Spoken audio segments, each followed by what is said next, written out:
How's everyone doing? Hope you're alright. It's Cody there, back again. For those that subscribe to me, you'll already know I do these videos on things I've got experiences of, prison issues, prison reforms, gun crime, knife crime, policing levels, policing issues, from the perspective of a criminal and like former prisoner. Right, today's video is going to be on the prison escape of Shaun Walmsley from Liverpool, who obviously escaped custody, was taken to I think it's Aintree University Hospital or something, and then he got sprung. Two of his boys or something, three of his boys, one of them might have been a driver, allegedly pulled up. Well, they didn't allegedly pull up, they pulled up. He was at the hospital on a hospital appointment. I believe he had two prison screws with him in escort as they've come out to put him in a taxi, because of like they're obviously saving money and everything. His boys jumped out with a fight with a shooter and with a knife and that, and they sprung him. They've got off in a gold coloured Volvo, and obviously as a prisoner and stuff who's been to hospital whilst in custody and stuff, I thought I'd just do a quick video on how these things happen and stuff, and how is it possible, because obviously there's a lot of law-abiding people with their head in the sand who don't know what goes on, how prison works, how prison hospital appointments like work, and like how hospital appointments work when you're a prisoner and stuff and all that sort of matter. So right, so there's different ways. The first thing I need to address this, right, is right, everyone's going on, right, yeah, he only got life in May 2014, yeah, for stabbing this other Scouse kid, Duffy, Andy Duffy I think he was called, God bless him, right. So yeah, like I say, is first things first is the question is, why has he not been Cat-A'd off? That could be down to several reasons, right? He might not be in Strangeways, because obviously Strangeways is the only Cat-A in the Northwest. I've been in Strangeways myself. When you go to court, from every court, you go to a specific like prison, right? Obviously, there's a lot of problems in Liverpool with like lockouts and stuff like that. Like example, like Forest Bank where I was, and Strangeways and that, it's full of Scousers, because lockout means where the prison are not accepting prisoners anymore. For that, it could be a day, 2 days, whatever. So it's called a lockout. So prisoners that were supposed to go to that prison from a certain court now are dispersed and go to other prisons throughout the county or even further afield, to be honest with you. So it could be that. People are saying, oh, it's due to cutbacks and stuff that he's ended up in a Cat B. That's bullshit. It just, obviously, so he's landed in a Cat B jail. Normally, I thought he'd be Cat-A'd off, and obviously he must have had some friends in some high places to get his Cat B that quick. You don't get your Cat B that quick unless he's just gone straight into a Cat B. I don't know, without obviously knowing the circumstances and stuff. Obviously, so my situation when I was in prison is I was in Strangeways in 2014, 2015. I had my knee rebuilt already previous to going into prison, and as I was going down to exercise, my knee popped and it filled with fluid. Some nurse came up trying to give me fucking pain, paracetamol, which weren't going to touch the fucking pain. So I ended up going to hospital. What happens in this situation, right? The screws get onto Oscar 1. Oscar 1 is the duty governor. They then risk assess you. Right, this is Cat-A, this is not Cat B prison, this is Cat-A. Strangeways is this. So Oscar 1, then they're supposed to do a security assessment, like a risk assessment, on what are the chances of you getting sprung from prison. Right, so after a few hours of me being in pain with my knee, about 3-4 hours, they eventually decided they was going to take me to hospital. So you don't get, like, they don't give you any prior notice or anything. They just come to you and say, right, you're going to the hospital. Because obviously if they give you days in notice, like days and weeks in notice, like in advance, you can obviously tell people and stuff. But at the same time they was taking me to the hospital, I was due to have a visit from the girl I was with at the time. So what I ended up doing, I ended up writing down my PIN number for my prison phone, and the bird's number that I was with at the time, and told me boy there, I said, listen, as soon as I get unlocked, right, go down, tell her, ring her, ring her on my pin and tell her straight, yeah, I've gone to the Aussie. So he did that anyway. I'd been taken to hospital. I was in a 6-man, there were 6 screws with me. I was double cuffed, so I was cuffed to myself and then cuffed to a screw. I was put into a white transit van with blacked out windows. Like I said, I was cuffed to myself and cuffed to the screw in these old prison shackles, right? I was in my own clothing. And then there was a driver, and then there was 5 other screws altogether with me on the escort. They took me to North Manchester General. When we pulled up, they just pull up at the A&E. They then slid the door out at the side, slid the door. I then nearly wiped a couple of the screws out because I nearly fell onto them. I'm a big lad, I'm like 6'4", about 20 stone. Because obviously I had to keep one leg straight. So as I've stepped down with one leg and the step was that thing, I just fell sideways. I nearly took a couple of them out. These were big old screws though. When they did the escort, they tried to find the biggest screws they could get. Like I say, I'm 6'4", about 20 stone. I'm a big lad myself, so these screws were big units and that. So everyone's like, when people are outside eating and have fags and stuff, they all start looking at you because obviously you're a prisoner. And then you just go in and they're all like fucking, all the screws are in a uniform and all that, radios. They have a mobile phone as well, which they use as well in like the pack that they bring out with them. You go in, you check into reception, to the A&E bit, and then normally what happens is they put you in like a side room because obviously you're like a circus freak when you sat there with all you like shackles on and shit. So originally I was sat in a waiting room with everyone else and everyone's like gawping and stuff and looking, and I've seen one try to take a snidey picture as well. And then eventually we got put in a side room. Anyway, cut a long story short, got seen, blah blah blah, got medication, reset my knee and sent me back to prison. So I ended up back at prison, back on a wing and stuff. I ended up getting a warning, and my security risk was elevated because during the time I was in prison, during the time I was at the hospital, what happened was my boy got out of the cell, the kid I was padded up with, he got out of the cell, rang the girl I was with on my pin and said, listen, he's at the Aussie. So obviously that was a security risk. It was a breach. So I got a bit of a fucking bollocking for that, and like I got a bit of my security risk was elevated as a result of that. It was a minor. I weren't like asked about escaping. I was on remand. There was no charges against me. There was no evidence against me. I weren't sentenced or anything. I was just sat in limbo. It was just a holding charge I was on. A holding charge, for those that don't know, is a charge that they use to get you off the streets.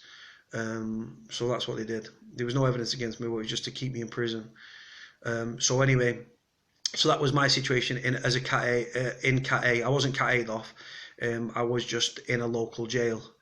Again, like I said, every court, from a certain court, you go to a certain prison, and that's the situation I ended up in.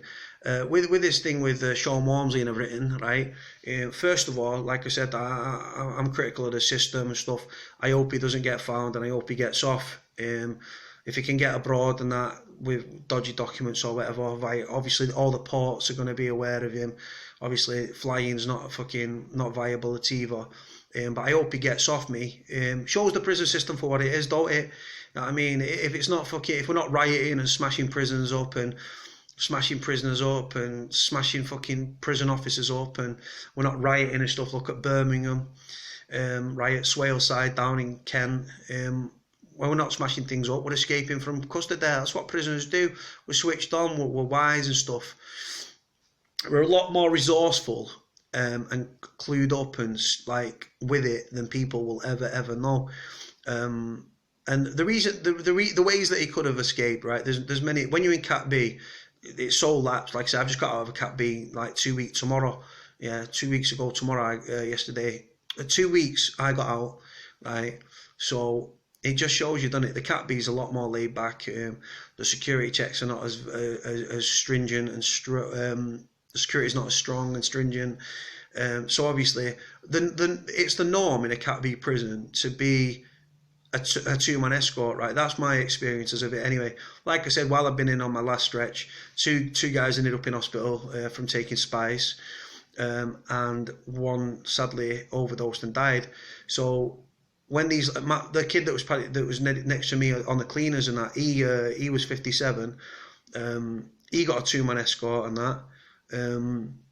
And he was actually taken by ambulance though. They came in and stuff. He got pneumonia and stuff, and it was a bad case. He ended up going to the Aussie, and 2 screws went with him. It's just a normal as a 2-man escort. If it was a Cat C, it probably would have even been less. There might have even been 1 screw on the escort. But the ways that how's he done it, right? There's different ways, right? His boy could have been working in reception, could have seen that they'd gone out, and he could have got on the phone, or when he's gone back for his dinner, he could have gone back, told the lads, like got on the phone, got on a mobile and told the boys, listen, they're just taking him to the Aussie now. The screws are dead pally with you in Cat Bs, you know what I mean? You can find that information. So if this Shaun Walmsley, right, has turned around to the screws and said, where am I going? And then the screws have told him, he can just pass the message on. Or if he was padded up with someone, and the screws have come, they'll say, right, get red there, you go in hospital, right? Then he can just like say to his pad mate, right, listen, get on as soon as they take me, right, get on the blower, let them know, I'm on a 2-man escort, right? 2 screws are going to be with me, getting a taxi down there, blah blah blah, right? And then they've obviously waited for him. Because obviously, if he would have rang off his phone number, off his PIN, the calls would have been recorded and stuff, or he could have gone on a visit. But the thing is, they don't tell you normally. They don't tell you. But when I was going back to the hospital, when I had to go back, they actually give me the appointment date in front of me, and then the screw took it off me. So I already knew the appointment date. So if I wanted to plan something, I could have planned something. Would this have gone down if it had been if it would have been an escort from a Cat A? A couple of more screws, but with a shooter and a knife and that, they're not going to argue, are they? It's not worth their jobs, mate. They don't give a fuck. So the screws would have given him up to them as well. So it could have happened whether it was in a Cat A, which is obviously maximum security prison, or if it was a Cat B, he was still gonna escape. He was obviously wanted to get out and that. And that's obviously what's done. It just shows the lapse in security and stuff within the prisons and stuff. It's another embarrassing thing for Liz Truss and the Ministry of Justice and all this stuff. I don't know which prison he was in. Probably Walton. I think he's from Walton himself. So I think he might have been in Walton or Old Course, one of the two. For him to go to that hospital, I'd assume he's in Walton or Old Course. And then obviously they've taken him. And then obviously he's escaped and stuff. The thing is, they pulled up in this gold coloured Volvo, which is not it's a bit standoutish, isn't it? Like a gold Volvo. But the boys obviously knew what he was doing and stuff. It was rehearsed. They went in, they sprung him, as it's called, and they've rescued him and stuff. And that's it. The reason that they use taxis and stuff like that is because they can't be seen to be getting like sweat boxes, which are the big GOAME prison vans and stuff, to escort prisoners, because it's obvious who's on board them. So they tried to do it undercover with these fucking taxis and everything else. As a Cat B, he was probably cuffed to himself and then cuffed to the screw, or just cuffed to the screw. Obviously the screw's got a key on him. They've got a mobile phone. Should it happen? Probably not. But is the security lapse on these prisons and these things with mobile phones and everything being rife in prisons, does it make it easy for these things to happen? Yeah, absolutely. Like I say, when you're in a Cat B prison, the screws speak to you like you're one of the boys, like you're one of them. And like I say, so obviously he's got the information he needed. He's been able to hand it off to someone. Because obviously his boys, he would have known that he had the hospital appointment coming up. So all he had to have in plan was the plan had to be in place. They just needed to know when.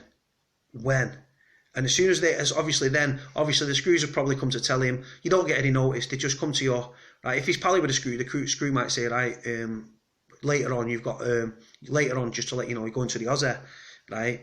And then like I say, then he can get on a phone, on a mobile, bam, listen, they're gonna be taking me as in a bit, yeah. You might have to wait about, but listen, fucking, let's get on it, jump out, spring me, and we'll get off, sweet, yeah. And that's obviously what's happened and stuff. And like I say, I hope Shaun doesn't get caught. I hope he gets off and like can live a fucking decent life and stuff. Obviously, if he might always be looking over his shoulder, but it's one of them things, man. It's just fucking, you do what you got to do to survive, aren't you? Prison system's fucked. Like I say, I'm surprised there's not been more escapes, to be honest with you, with the state of the prison system and like everything else.